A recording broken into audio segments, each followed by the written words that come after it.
Welcome to episode 20 of Blue.Green.Fusion, Blue Collar Jobs, Green Economy. I'm the host, Lee McQueen, and today's episode is Man in the Middle. On location at the Home and Garden Show in downtown Des Moines at Hy-Vee Hall.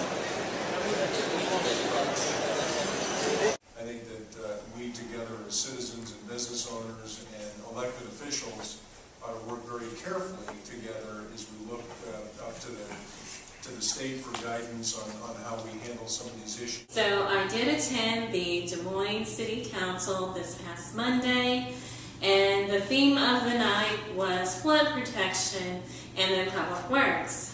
Lots of issues came up, and so we'll just dive right on in. All right, number 10 on the agenda, the Jackson Basin Pump Station.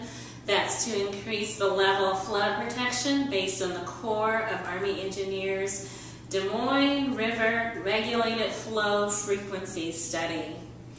Not to exceed $17,500. That got a yes. Also number 11, the Court Avenue Water Street Sewer for design services to increase the level of flood protection based on the Corps of Engineers Des Moines River Regulated Flow Frequency Study, not to exceed $94,384, yes.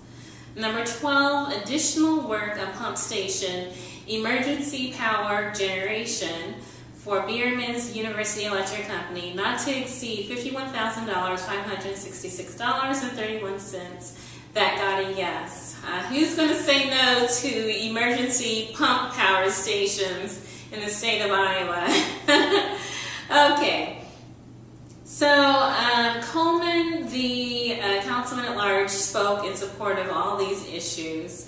And frankly, that there was pretty much a lot of discussion on flooding, flood issues, flood protection, and prevention at the council that night. Number 21 on the agenda, hazard mitigation in the 4 Mile area and other 100-year floodplain areas. Both Mayor Frank County and Coleman, the councilman at large, spoke in support. Mayor County said you don't want to do to people downstream what you don't want people upstream to do to you. He also mentioned that other levels of government, including state and federal, are needed to address the issue of flooding, levee protection, water management, things like that. It's a state issue, it's a federal issue if it involves federal installations, and so there has to be a consensus and cooperation to make those happen. Look at these exhibits.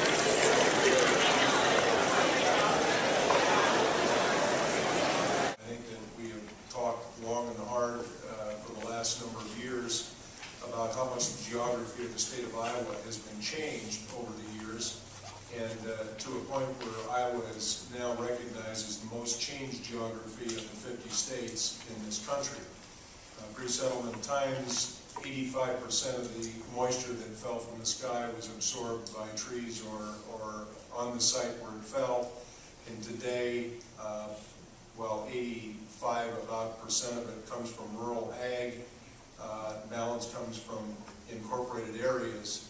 I would tell you that only 15% of that water is absorbed on site today. So I think that we all have to come together and look at policy and how we contain it, what we should do with that water. It's a resource. There's lots of places on this planet and in this country that are looking for freshwater resources. We have an abundance of it, sometimes too much, and we have to decide how we're going to deal with it and make sure that we keep it as good, fresh drinking water source, and make sure that it is not polluted, and that we also watch the runoff, because as the golden rule sort of water flow goes, you don't want to do anything to the people downstream that you don't want the people upstream to do to you.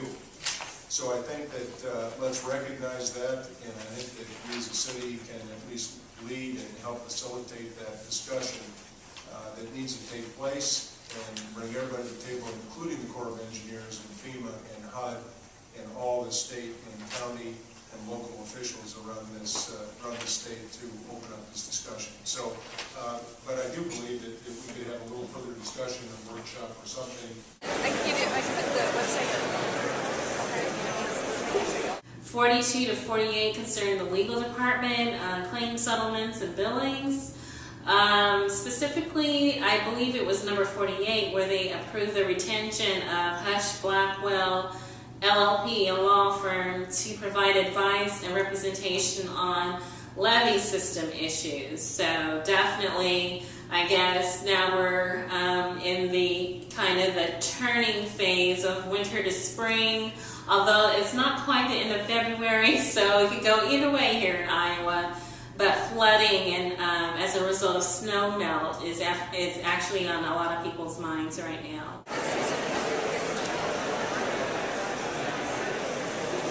Mayor, members, evening. My name is Mark Van Gundy, and I work for LA Equipment Company out of Grimes, Iowa. In your hands, you can follow real quickly with me. Is that possible? There's 7 of them, all this. And when you open that up, what you're going to see on one side is actually 2 pieces of paper. One is actually the specification for the city. This is Earthly Living Landscaping. Mayor, members of council, Alan Finley, Deputy City Manager. They are creating the outdoor living area of your dreams. Mayor, County members of the council, Bill Stowe, Public Works. So just to point out a couple of things to you that may help in your deliberations here.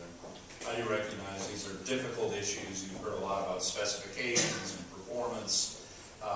Let me point out a couple very basic.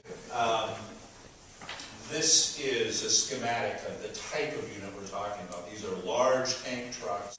These, as your bid tab in front of you will show, are about $350,000 units each. So this is a huge financial commitment.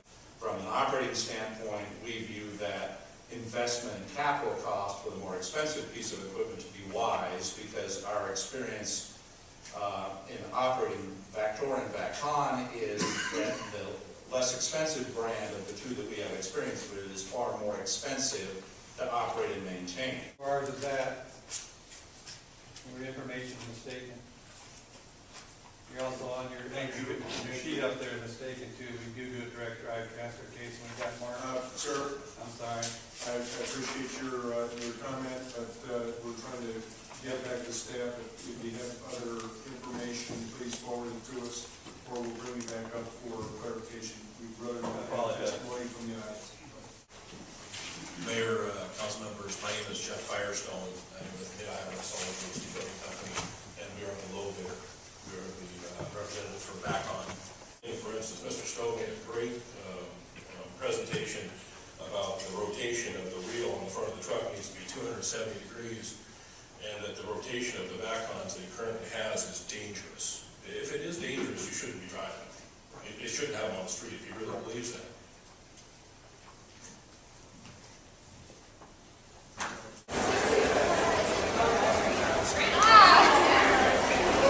These are some more exhibits.